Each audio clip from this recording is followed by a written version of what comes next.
देखो क्वेश्चन ये क्या है कि सबसे पहले बोल रहा है कि एक घर है जिसमें सबसे पहले एक पार्ट है एक रेक्टेंगुलर हॉल। हॉल में कितने दीवार होंगे? 4 दीवार होंगे। लेंथ दिया 15, ब्रेथ दिया 12, हाइट दिया 4 मीटर। अगर हमसे कोई एरिया ऑफ हॉल पूछा तो इसका मतलब एरिया ऑफ 4 वॉल पूछ रहा है। फॉर्मूला है 2 into L plus B into H. L B H दिया है, एरिया ऑफ हॉल निकाल दिए। फिर बोला कि उस घर में 4 विंडो है जिसका लेंथ और ब्रेथ दिया है, तो L into B into 4। Length था 2, ब्रेथ था 1.5 जिसका डेसिमल हटाया, 4 विंडो इसलिए इंटू 4 कर दिया। फिर बोला कि उस घर में 2 डोर भी हैं। डोर के लिए भी हमको लेंथ और ब्रेथ दिया हुआ था। 2 डोर है इसलिए इंटू 2। लेंथ था 1.5 इसलिए 15/10। ब्रेथ था 2.5 इसलिए 25/10 इंटू 2। 2 डोर का भी एरिया निकाल लिया।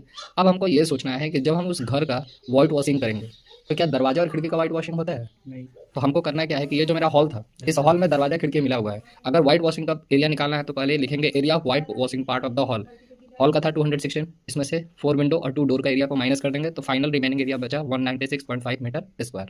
उसके बाद बोला cost of white washing 1 metre square का प्राइस है 50 रुपये। तो कॉस्ट ऑफ वाइट वॉशिंग क्या होगा? 196.5 इंटू 50 मल्टीप्लाई करोगे 9825 आ जाएगा। सेकंड, इसमें एक और पार्ट इंक्लूड कर दिया। अभी तक हम लोग जो पढ़े उसमें सीलिंग यानी छत वाले हिस्से का कोई बात नहीं हुआ। अब बोल रहा है कि अगर छत वाले हिस्से का भी वाइट वॉशिंग करेंगे तो कितना कॉस्ट आएगा। तो सबसे पहले ये देखो कि ये जो छत होता है किस शेप में होता है? रेक्टेंगल। तो सबसे पहले हमको क्या करना होगा? एरिया ऑफ सीलिंग निकालना होगा। फिर से फॉर्मूला एल इंटू बी। तो जो मेरा हॉल के लिए लेंथ और ब्रेथ था वही मेरा छत के लिए भी लेंथ और ब्रेथ हो गया। एरिया ऑफ सीलिंग मेरा निकल गया 180 मीटर स्क्वायर। अब हमसे नया वाइट वॉशिंग एरिया कोई पूछेगा तो पुराना एरिया मेरा कितना था? 196.5, उसमें 180 को ऐड कर देंगे, टोटल नया एरिया हो गया 376.5 मीटर स्क्वायर। इसका भी कॉस्ट पूछा है तो फिर से cost of white washing 376.5 into 50 rupees calculate करेंगे 18,825 रुपीज़ फाइनल प्राइस आएगा।